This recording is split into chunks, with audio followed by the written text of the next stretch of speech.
Welcome to PalsFundamentals News Report. You can find more like this, on our YouTube channel. Just so you know, I'm not real. I'm part of a prompt test for AI. But the news is real. Sources are linked below. Let's jump into Faroes politics and news from today. The Suðuroyar Tunnel project. That continues to be a hot topic in Faroes politics. Okay. There's ongoing debate about where the entrance to the tunnel, where that should be. Some think it should be in Djúpitalur. Okay. Others think north of Sands by Gled would be a better location. Got it. Anna Paulina Leo Olsen, Yeah. the mayor of Húsavík, she's expressed concerns about the feasibility and safety of the Djúpitalur entrance. So she's not a fan. She believes the location debate is a minor issue Okay. compared to the bigger question of whether the tunnel is necessary at all. It sounds like there's some strong opinions on this. Oh, definitely. Yeah. Brandur Sandoy, a council member in Sandoy, he's also against the Djúpitalur entrance. He supports an alternative proposed by John Sigurðsson, Birgir Storhamar, and Moritz Jonin. Wow. That's a mouthful. Yeah. Sandoy is also skeptical of a proposed route along Hammeren, Okay. saying it lacks support in Sandoy.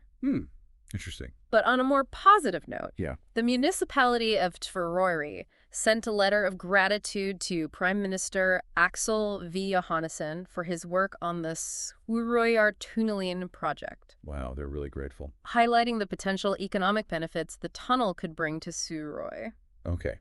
Moving on from tunnels. What else is happening in the Faroe Islands? Well, there have been some population changes across the municipalities. Okay. Kvivik municipality has seen the largest proportional population growth Okay. among those with 500 to 1,000 residents. And what about the ones with more? Vágar and Sunda municipalities have experienced the most significant proportional population decrease. Okay. Those are both with over 1,000 inhabitants. Got it. What about smaller municipalities? Among those with fewer than 500 inhabitants, Yeah. Skálavík and Fugløy municipalities have seen the highest population growth, Okay, how much are we talking? somewhere between 16 and 19%. Wow. Yeah. Interesting. This next topic Yeah. might be a little sensitive for some listeners. Abortion statistics in the Faroe Islands. Yeah. Over the past decade, there have been 314 abortion procedures performed. Okay. This is considerably lower than other Nordic countries. Mm-hmm. The hospital system doesn't record the specific reasons for these abortions. All right. That's handled by the referring general practitioner. Shifting gears a bit, let's talk about the situation with Ukrainian refugees in the Faroe Islands. Okay.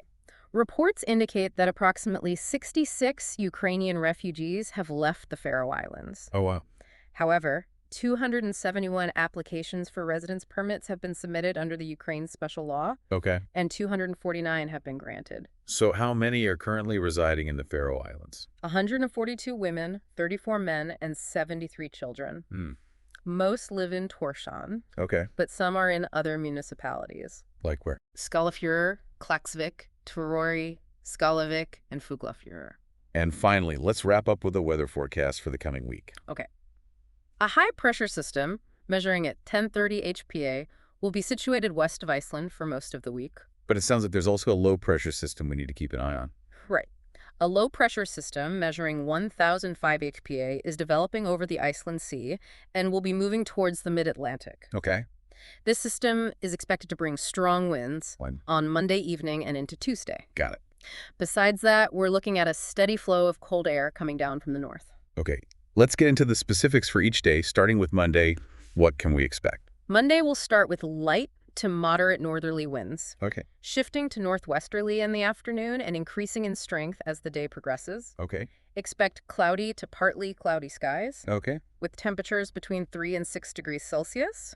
You can expect it to be near freezing in sheltered areas. What about Monday night? As we move into Monday night, those northerly winds will pick up, Glad. coming fresh to strong and increasing to 10 to 15 meters overnight. Okay. Skies will remain cloudy to partly cloudy, with temperatures holding steady between 2 and 5 degrees Celsius.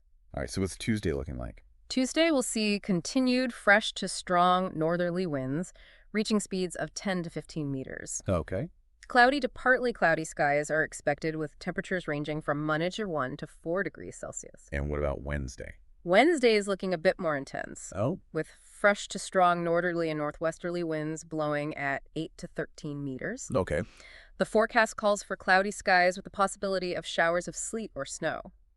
Temperatures will hover between 0 and 4 degrees Celsius. So Thursday will be similar. You're right. Thursday will also see fresh to strong northerly winds, shifting more northeasterly later in the day. Okay. The wind speeds will be between 8 and 13 meters, and the skies will be cloudy to partly cloudy with a chance of showers of sleet or snow. Temperatures will remain chilly, ranging from -1 to 4 degrees Celsius. It sounds like Friday might bring a break from all the wind. It looks like it will. Friday will see light to moderate northerly winds, eventually turning westerly later in the day. Okay. Expect cloudy skies with temperatures between 1 and 5 degrees Celsius. And finally, wrapping up the week on Saturday, what can we expect? We're looking at moderate to fresh westerly winds on Saturday, blowing at speeds between 5 and 10 meters. Okay. It will be a cloudy day with showers, and temperatures should warm up a bit, ranging from 4 to 8 degrees Celsius. Well, that's it for our Faroes news report from PalsFundamentals. Remember, I'm just an AI, and this is part of a prompt test.